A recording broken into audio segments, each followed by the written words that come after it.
Hey y'all, my name's Tyler Pennington, and I just want to take a few minutes to talk about my interview of higher education for American higher education. This is a really exciting interview for me. Just to give you a little background information on the person that I interviewed. I interviewed Kelly Weems. She's a professor of mathematics in the math department, chair for Georgia Military College online campus. GMC is a part of the junior college system of Georgia. I've got over 20 campuses across the state. And like I said, she works in the online campus. This is really cool for me because this is my mom. She is actually one of the biggest reasons that I ended up in higher education. She's worked in higher ed for pretty much my entire life. She started in 1995, so it's been around 24 years that she's been in higher ed. We got a chance to sit down earlier this month on the 16th when I was home and was able to talk about all of this and kind of just dive in and see what her thoughts were. Just her career path. She actually didn't start in higher ed. She began as a high school teacher, teaching math.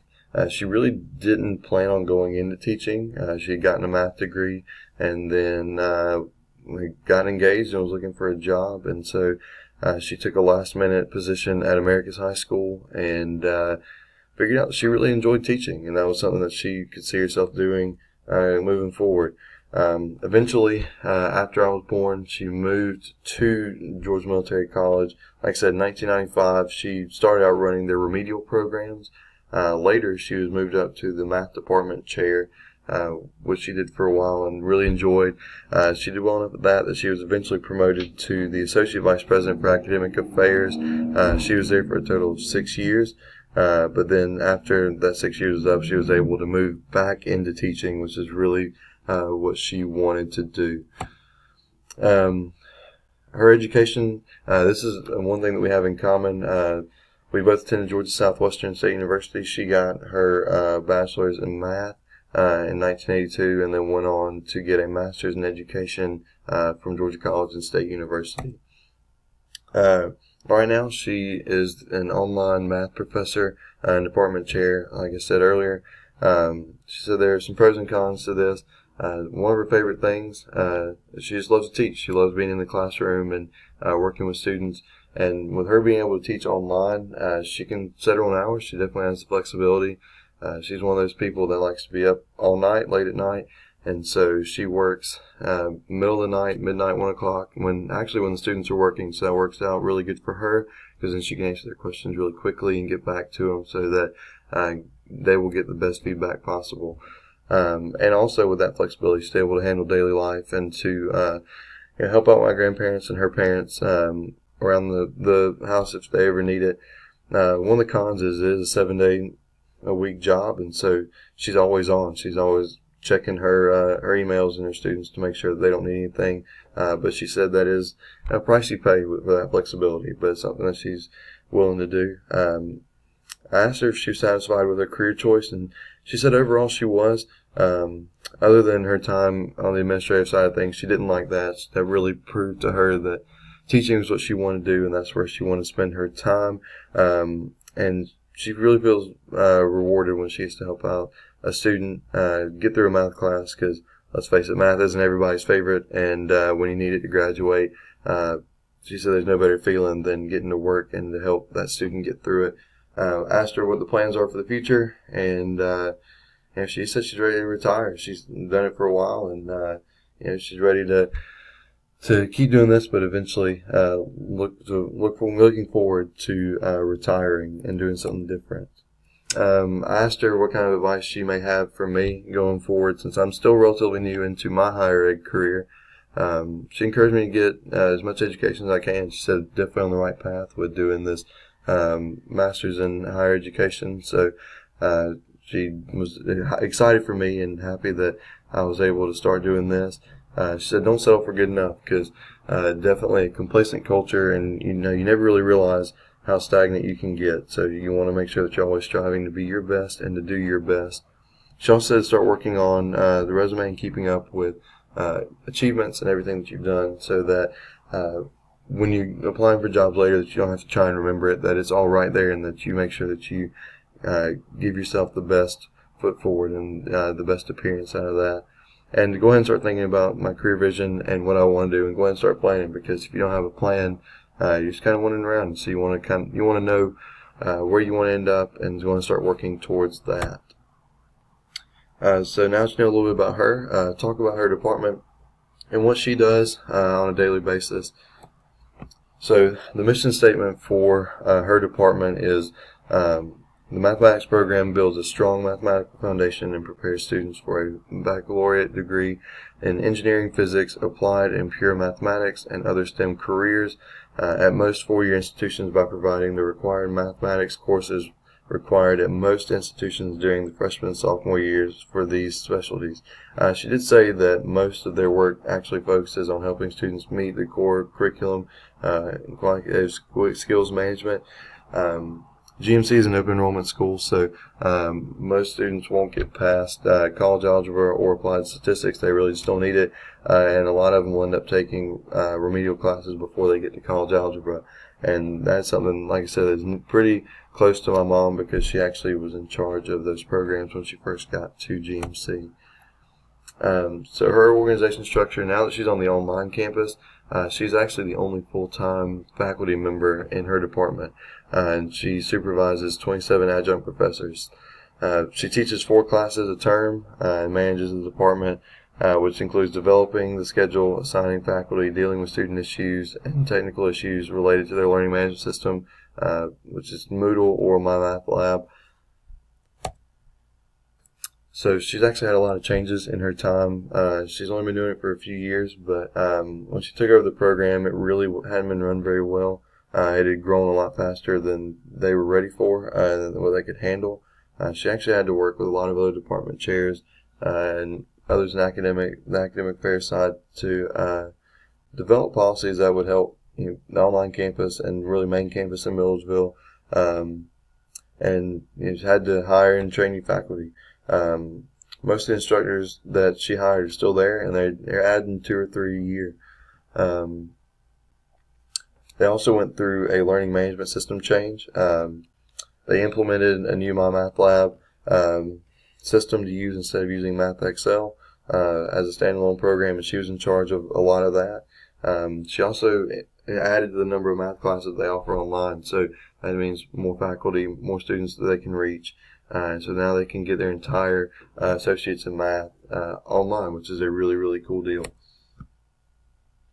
So some of her issues and concerns, overall she actually was pretty happy with her department. One thing she thought that they could do better was the use and implementation of new technologies, because it is online programs, but there's plenty of technology out there that can give students a better experience and overall a good, positive learning experience, so that they get the most out of it and they're prepared moving forward. And that's what she really wants to focus on, make sure that the students get out of her classes.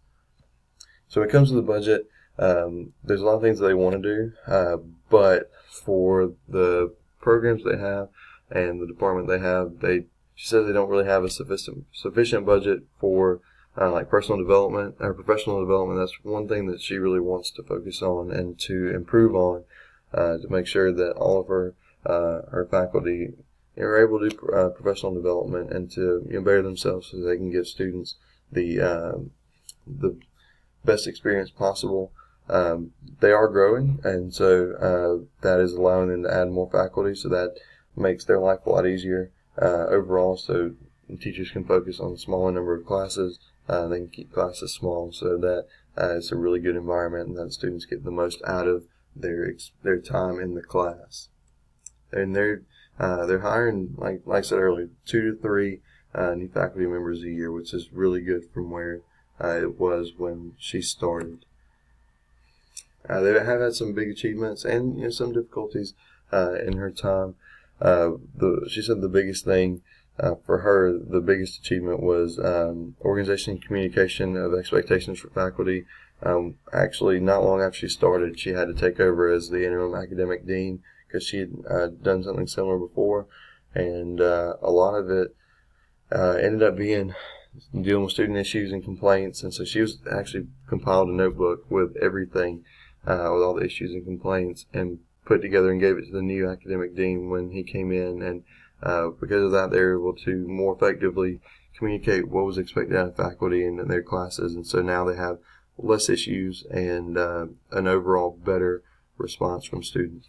The biggest difficulty, the implementation of the new learning management system, My Math Lab, just making sure they get faculty and students up to speed and able to use the program. Also having to supervise so many people and not really getting to meet with them in person since it is an online campus. And then having students from the different GMC campuses that all interpret the rules differently. Like I said, there's over 20 campuses across the state of Georgia, so everyone looks at it a little bit different. And with them being all different places, it's kind of hard to keep them all together and to make sure that they all know what's going on, that they're all on the same page and making sure they're looking at it the same way.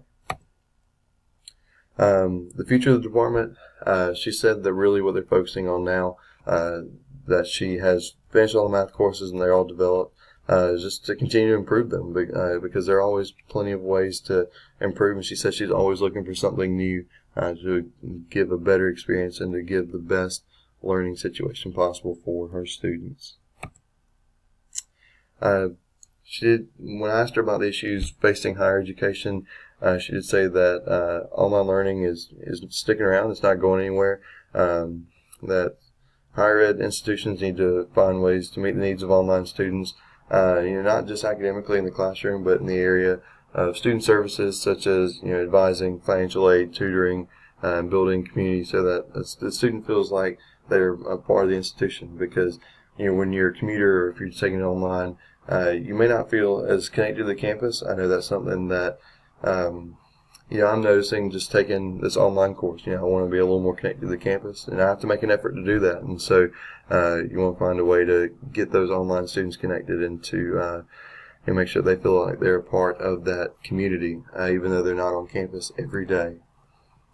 And just my reaction.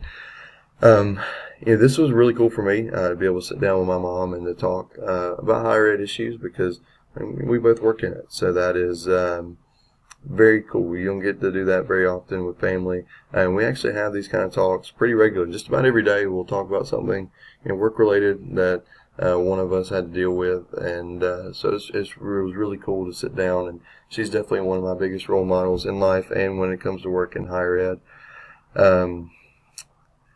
When it comes to if I'd work for her, to be completely honest, if I wasn't related to her, I would. She is very driven and hardworking and has the same passion for higher ed that I do. But even with that, I just remember us trying to work on projects and different things that we had done through my high school career, and if we butted heads some, so I don't know if that would necessarily be the best partnership. But yeah, if I wasn't related, it would definitely be in the cards. When I want to work in her department, I don't know if I necessarily want to do that. While the flexibility is cool and being able to set your own schedule, I think I'd rather be in the classroom interacting with students face-to-face than doing it in an online platform. But overall, I really enjoy getting to sit down with my mom and just talk. Like I mentioned before, we talk about this a lot. So to be able to dive in and to go a little deeper when it comes to these higher ed issues and just her career, because we talked about it and I really got to know about my mom a little bit more and just her career path, and it got me excited to continue mine because, like I said, I am very early on and I'm definitely glad that I was able to sit down and to have this experience with her.